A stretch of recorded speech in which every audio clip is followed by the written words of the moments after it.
کس بات کا تکبر؟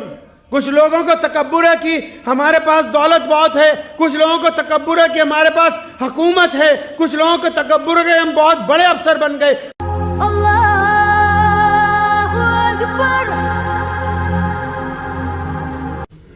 اللہ تبارک و تعالیٰ کی مخلوق میں سے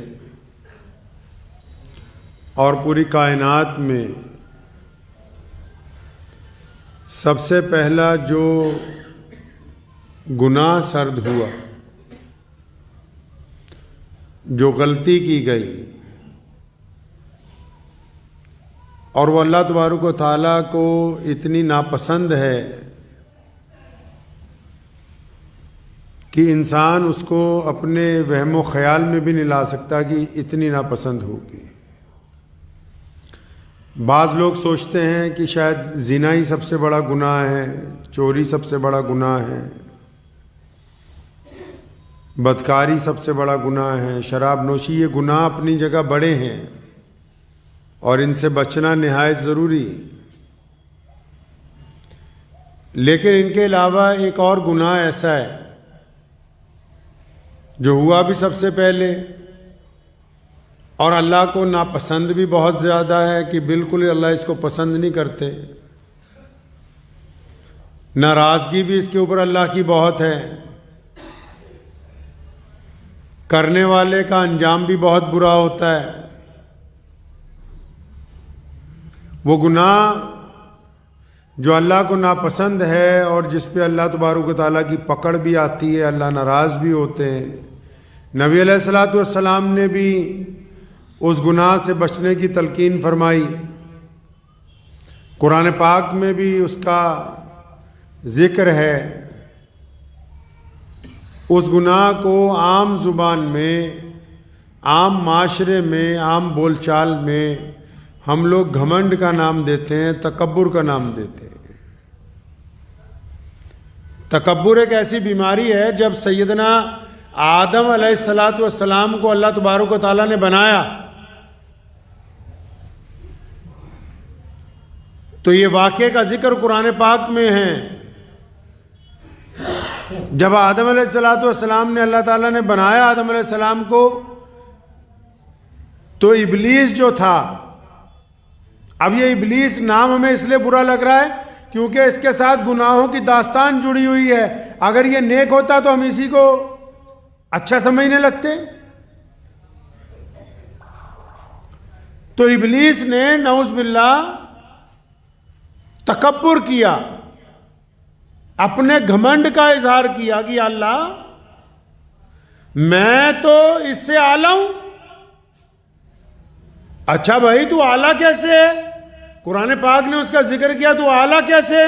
کہ اللہ مجھے تو آگ سے پیدا کیا گیا ہے اور یہ مٹی سے بنایا گیا ہے، تو میں تو اس سے اعلیٰ ہوں۔ تو اللہ تبارک و تعالیٰ اس بات سے ناراض ہو گئے کہ خالق میں ہوں، مالک میں ہوں، بنانے والا میں ہوں، زندگی دینے والا میں ہوں، یہ تم نے اپنے پاس سے کیسے طے کر لیا کہ آگ سے پیدا ہوئی مخلوق زیادہ عزت دار ہے یا مٹی سے پیدا ہوئی مخلوق زیادہ عزت دار ہے؟ اس کا فیصلہ کرنے والے تم کون ہوتے ہو؟ اب اتنی سی غلطی تھی، اس نے تو سمجھا ہوگا کہ یہ کوئی ایسی بڑی غلطی نہیں ہے، کوئی چوری تو نہیں کرنے لگا، ڈاکہ تو نہیں ڈالنے لگا، بے ایمانی تو نہیں کرنے لگا، اللہ کی وحدانیت کا انکار تو نہیں میں کر رہا ہوں۔ لیکن جب یہاں تکبر میں آ کے اللہ تبارک و تعالیٰ کے حکم کو نہ مانا اور غرور کر لیا اپنے آپ پر، قرآن پاک میں اس کے لفظ درج ہیں کہ کہنے لگا کہ میں تو اس سے اعلیٰ ہوں۔ اب جب اپنے آپ کو اعلیٰ سمجھنے لگا تو اللہ تبارک و تعالیٰ نے جو وہاں سے اس کو دھتکارا ہے، وہاں سے جو نکالا ہے، تو پھر فرشتوں کی مجلس میں سے بھی گیا، سرداری بھی گئی، عزت بھی گئی، ریاضتیں بھی گئیں، نمازیں بھی گئیں، سارا کا سارا حسن بھی گیا، اخلاق بھی گیا، کردار بھی گیا، اور حکم ہو گیا کہ قیامت والے دن تک ایسے ہی رہے گا تو۔ انسان کو بنانے کا ذکر ہے نا قرآن پاک میں، اور اتنی سمجھ تو ہم سب رکھتے ہیں۔ انسان کی جب تخلیق ہوتی ہے، جب انسان پیدا ہوتا ہے تو پانی کے ایک گندے قطرے کے ساتھ انسان کو وجود دیا اللہ تبارک و تعالیٰ نے. اگر کپڑوں کو لگ جائے تو ہم کہتے ہیں کہ کپڑوں پر نجاست لگ گئی کہ ان کو پاک کرنا ہے, نماز نہیں ہوگی. تو وہ بندہ جب تکبر کرتا ہے, آپ ایسے ہی اندازہ لگائیں, ایک عام سی مثال لے لیجئے کہ آپ کے پاس کوئی 100 گز کا, 200 گز کا, 1000 گز کا پلاٹ پڑا ہو. آپ کا کوئی دوست رشتہ دار مانگے کہ یار مجھے یہاں ایک فنکشن کرنا ہے, ایک پروگرام کرنا ہے, 2-4 گھنٹے کے لیے, 1-2 دن کے لیے دے دو, اور وہ لے لے. تو اپنی مرضی سے اگر وہ وہاں 1-2 دیواریں کھڑی کر دے, اپنی مرضی سے وہاں 2-4 کھڈے کھود لے, تو جب دوسرے دن آپ کو واپس ملتا ہے تو آپ کا تو بلڈ پریشر ہائی ہو جاتا ہے کہ یہ میری زمین پر تم نے کیا کیا. اس لیے تو نہیں دی تھی کہ تم اپنی مرضی سے یہاں کھدائی کرتے رہتے, اپنی مرضی سے دیواریں کر لیتے, اپنی مرضی سے فلاں چیز توڑ دیتے, فلاں بنا دیتے. آپ تو ناراض ہونے لگتے ہو. آپ تو کسی کو چھوٹی سی چیز ادھار دے دو, کوئی گاڑی اپنی ادھار کے لیے دے دو, کوئی سامان دے دو, وہ خراب کر کے لے آئے تو ناراض, یار میں نے تو تمہیں صحیح سلامت دی تھی, تم اس کو کیا کر کے لے آئے. آپ کے ہاتھ سے چاہے وہ ٹوٹ جائے, آپ کے ہاتھ سے چاہے وہ برباد ہو جائے, آپ کو کوئی فرق نہیں. اور کوئی دوسرا جس کو عاریتاً دی گئی ہو, وہ ادھار دی گئی ہو, وہ اس میں کچھ رد و بدل کرنے لگے تو بندہ ناراض ہو جاتا ہے. تکبر تو بہت اچھی چیز ہے, اللہ تعالیٰ کا نام ہے, اعلیٰ صفات میں ہے. پتہ ہے آپ کو اعلیٰ صفات میں سے ہے اللہ تعالیٰ کی,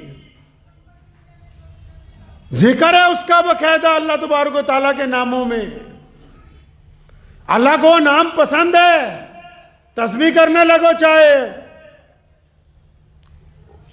اس کا بھی نعم البدل ملے گا. لیکن وہ نام کس کے لیے ہے جی؟ وہ تکبر اللہ کو کس کے لیے پسند ہے؟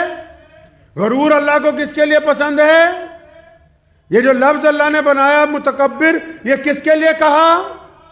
یہ جو اللہ تبارک اللہ کو غرور پسند ہے, تکبر پسند ہے, یہ اللہ کو اپنی ذات کے لیے, جس کو ایشور سمجھتے ہو, جس کو ایشور کہتے ہو, جو خدا ہے, جو رب العالمین ہے. اب جو نام اللہ نے اپنے لیے پسند کیا ہو, وہ کوئی بندہ اس کو اپنے لیے استعمال کرتا ہو, تو آپ کا کیا اندازہ ہے کہ پھر اس کی طرف رحمت آنی چاہیے یا عذاب آنا چاہیے؟ کس بات کا تکبر ہے انسان کو بھائی؟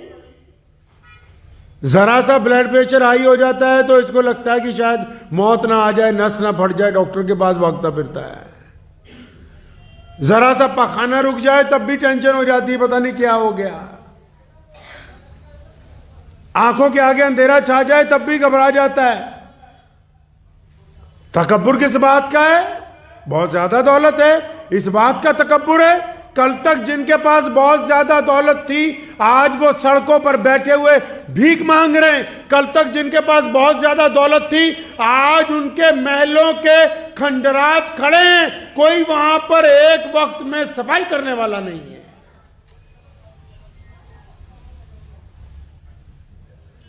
بادشاہ اکبر کی جو بیگم تھی, شاہجہاں کی بھی جو بیگم تھی, جب دربار لگتا تھا بادشاہ کا, عدالت لگتی تھی, وہ لوگوں کو فیصلے کرتا تھا, سزائیں سناتا تھا, تو بیگم پردے کے پیچھے بیٹھی ہوتی تھی. دریائے جہلم کے کنارے اس کا مزار ہے اب بھی, اور وہاں کوئی نہیں ہے, آج ویرانہ ہے, جانور بیٹھے ہوئے ہیں.